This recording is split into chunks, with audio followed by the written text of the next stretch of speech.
We reported earlier this week on the case of the missing LBC presenter.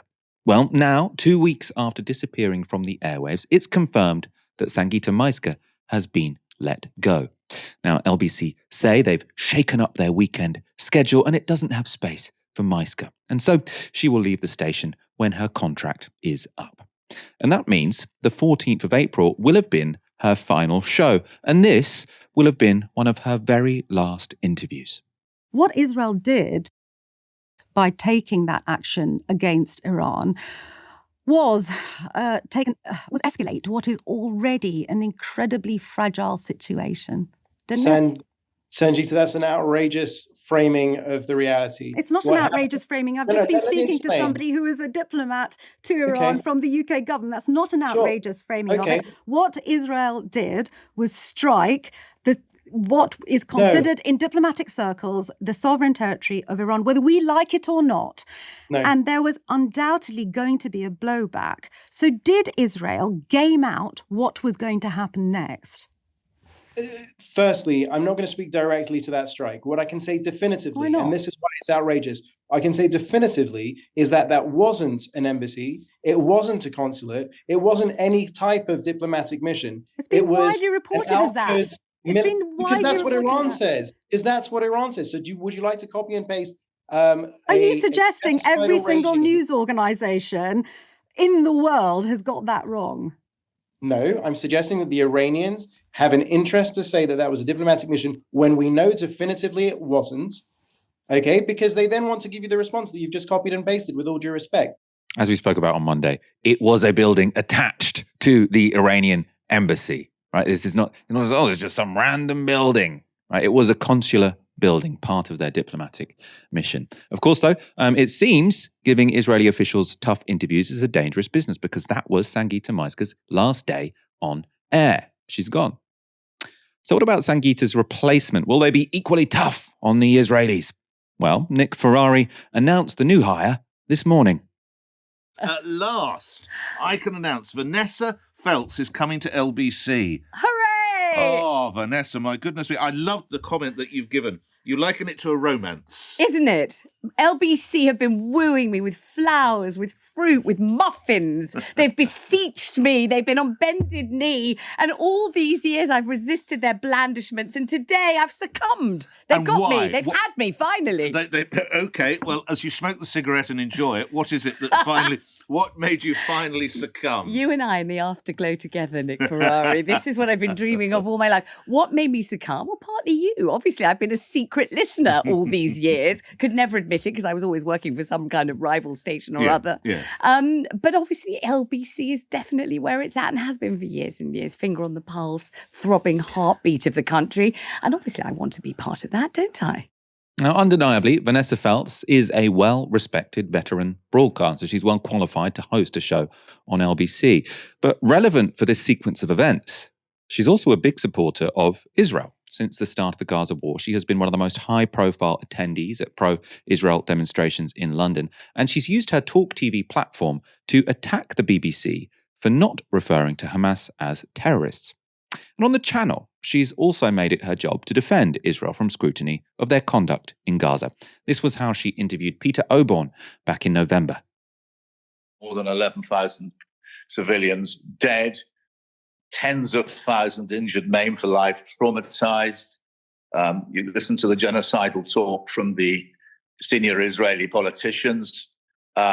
It's completely baffling to people. Isn't your description of genocidal talk actually not accurate? Because senior Israeli politicians don't talk about eradicating the Palestinian race. Far from it. Not in the way that Hamas, of course, talks about eradicating Israel and every single Jew in the country. They don't do that. They talk about wiping out Hamas, the terrorist organization at whose center is the tenet that what they exist to do is wipe out Israel. And of course, all of this in response to an unprovoked massacre of innocents, including babies, children, young people at a festival. So the idea that there's genocidal talk by senior IDF members is not accurate or true, is it?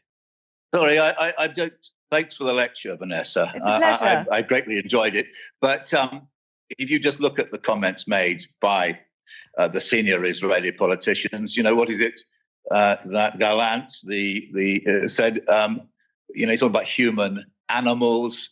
Listen to the words from Smotrich, who runs the West Bank. I mean, this is really terrifying stuff. But they're not referring to Palestinian families or children or the babies in the hospitals for whom they were handing in incubators today, are they? They're not talking about them. They're talking about the terrorists who beheaded babies. They're talking about the terrorists who beheaded babies. That completely debunked lie, right? Just... And by the way, if you're saying, oh, maybe she's just, she always plays devil's advocate and gives people very tough interviews. I watched actually today an interview she'd given to sort of an Israeli journalist who's very supportive of sort of the war on Gaza. It was not a tough interview, right? This is someone who gives pro-Palestinians very tough interviews and seems to give pro-Israelis pretty soft ones. And as I say there, she was basically repeating stuff which was untrue. Like if she's saying, hey, it's ridiculous to say they're using genocidal language. Well, many of the quotes, many of the people that Peter Oborn was referring to, ended up in a ruling by the International Court of Justice saying these are the kind of statements that shouldn't be made. Right? So, she's trying to make out to her audience that this guy is some sort of extremist, someone who hasn't done their research, an ideologue, whereas Peter Oborn there was really just stating the facts in quite a matter-of-fact way. And she was sort of amplifying things that aren't true, like beheaded babies. Dalia, it's quite on the nose, isn't it? Sort of Sangita Myska out. Now, obviously, we can't confirm what the reason is, but we have shown you what her final interview on the station was, right? And the big new hire in, Vanessa Feltz. Yes, someone who, I'm sure they thought, oh, she's a good high-quality broadcaster. People recognize her voice. But in the situation we're currently in, they seem to have got rid of someone who is a very strong, supportive, or, a tough voice when it comes to Israel and replaced them with someone who's a very soft voice when it comes to Israel. Yeah, and I mean, if I was Sangita watching the framing of Vanessa Feltz's introduction into LBC, I would be feeling extremely jaded. The difference in how editorial treats people on different. Not even different. I don't even think it's accurate to say that Sangita falls on a particular side, because the question that she asked, she was invoking the widespread understanding, which, the person that she was interviewing was trying to imply that somehow every news outlet in the world was an arm of the Iranian government's propaganda wing and is willing to lie on behalf of the Iranian state, which makes absolutely no sense. She was asking a question that basically any journalist worth their salt should have been asking, which is when you attack which is that consulates, embassies have a protected status in diplomatic circles. They are considered sovereign territory. When they are attacked, this is considered to be a declaration of war. And so let's have a conversation about that. So it's very very, surgical and precise language that she was used, very careful language that was used, and how she is basically shelved in this deeply disrespectful way, compared to the very haphazard and chaotic way in which, to put it very mildly, to put it very generously, that Vanessa Feltz approaches this issue in a way that basically doesn't take into account credible sources. For example, the fact that the ICJ accepted and issued a caution against the people in the high levels of the Israeli state from using genocidal language, the repeated times in which the UN has warned against the kind of genocidal and dehumanizing language that the Israeli state uses against Palestinians, and of course, uncritically spreading the debunked lie that Hamas beheaded babies. So this kind of very sloppy journalism that Vanessa Feltz represents around this issue, this deliberately sloppy journalism that Vanessa Feltz engages in here, I would argue, is the red carpet is rolled out for her. She talks about being sent fruit baskets and being wooed and being begged to come onto LBC. Meanwhile, another journalist who asked a question that was incredibly precise and incredibly well backed up and incredibly reasonable is basically treated as disposable and, is loses her job as a result. And it just goes to show how so many of these radio stations that claim to be this neutral space for free debate and free speech are in fact deeply invested in setting the parameters around what kinds of speech are acceptable and what kinds of speech